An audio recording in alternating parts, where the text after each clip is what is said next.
Lieutenant general Sanjay mason retired इस वक्त हमारे साथ फोन लाइन पर हैं। जनरल मेसन, क्या कहेंगे आप? एक बार फिर से खबर आई कि चीन के सैनिकों ने बदतमीजी की और हमारे सैनिकों से भिड़े वो लोग। और देखिए, मेरा सिर्फ यही बोलना है कि ये कई बार होता है, यहाँ पर फेस ऑफ्स होते हैं पूरे लाइन ऑफ एक्चुअल कंट्रोल में।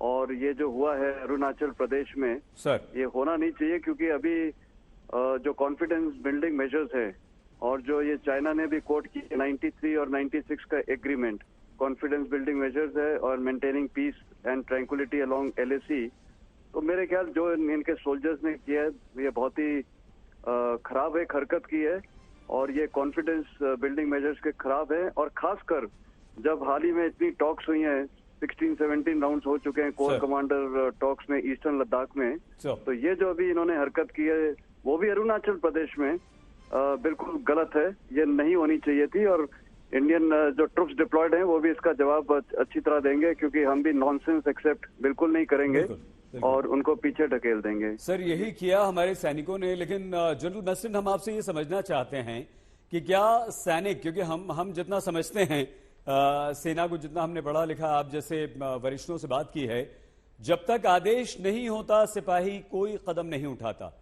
क्या जनरल मेसन आप मानते हैं कि ये चीन की सेना के वरिष्ठ अधिकारियों के इशारे पर चीनी सैनिकों की हरकत है? मेरे को लगता है यस। इसका कारण यह है कि जब, इसलिए मैंने ये 93-96 एग्रीमेंट के बारे में बोला और ये कोर कमांडर टॉक्स हो चुकी इतनी सारी आफ्टर गलवान फेस ऑफ, तो मेरे ख्याल ये कुछ एस्केलेट करना चाहते हैं और ये इनके ऊपर से ही हुक्म आया है कि एस्केलेट करो, जिससे थोड़ा अटेंशन फोकस अरुणाचल प्रदेश में भी आ जाए। और वहाँ कुछ हैं डिस्प्यूटेड इलाके LAC में, अरुणाचल प्रदेश में भी, तो ये उनका पेट्रोल आया होगा जिसमें उनका क्लेम लाइन है और हमारी भी क्लेम लाइन है, और डिस्प्यूटेड एरियाज में वो भी पेट्रोल करते हैं, हम भी करते हैं। तो जाहिर है कि ये स्टैंड ऑफ वहाँ हुआ है, लेकिन उनके ट्रुप्स को अवॉइड करना चाहिए था ये फेस ऑफ।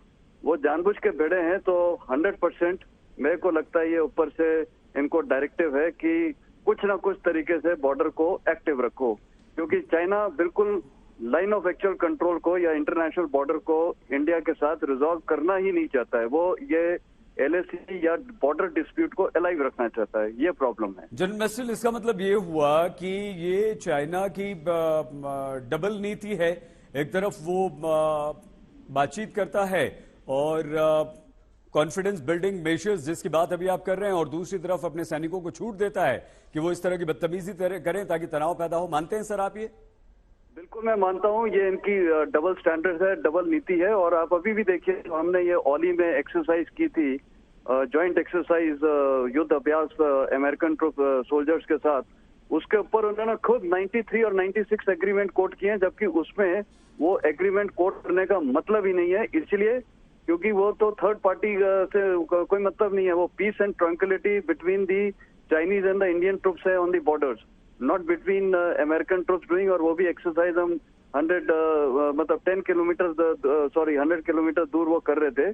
तो कहने का मतलब ये है कि ये बेसिकली डबल नीति है। और आपने जो पहले बोला है, मैं 100% इसमें एंडोर्स करता हूं, ये ऊपर से ही हुक्म आया है to escalate the situation and keep the line of actual control को अलाइव, बर्निंग इश्यू रखने का उनका मुद्दा है। इसका मतलब ये हुआ सर कि अब हमें डिप्लोमेटिक जो टॉक्स हमारी हैं वहां पर ज्यादा प्रोएक्टिव अप्रोच के साथ काम करना होगा, क्योंकि चीन की ये जो दोगली नीति है वो हमारे सामने आ रही है। सर देखिए, डिप्लोमेटिक तो हम लोग बहुत अच्छा कर ही रहे हैं, और जो हमारी पॉलिसी है resolve anything through dialogue and diplomacy, लेकिन मैं साथ में ये भी बोलूंगा कि मिलिट्री डिप्लोमेसी वो भी बहुत जरूरी है।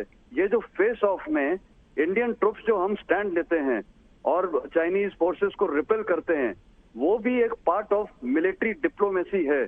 क्योंकि जब चाइनीज ये हरकत करते हैं, हमारे ट्रुप्स ऑन ग्राउंड जब उनको रिपल्स करते हैं और तुरंत रिपल्स करते हैं, तो ये भी एक डिप्लोमेसी का ही हिस्सा है, मिलिट्री डिप्लोमेसी, जो निहात ही जरूरी है आज की तारीख में dealing with countries like Pakistan and China. So military diplomacy in the form of strategic deterrence is the order of day.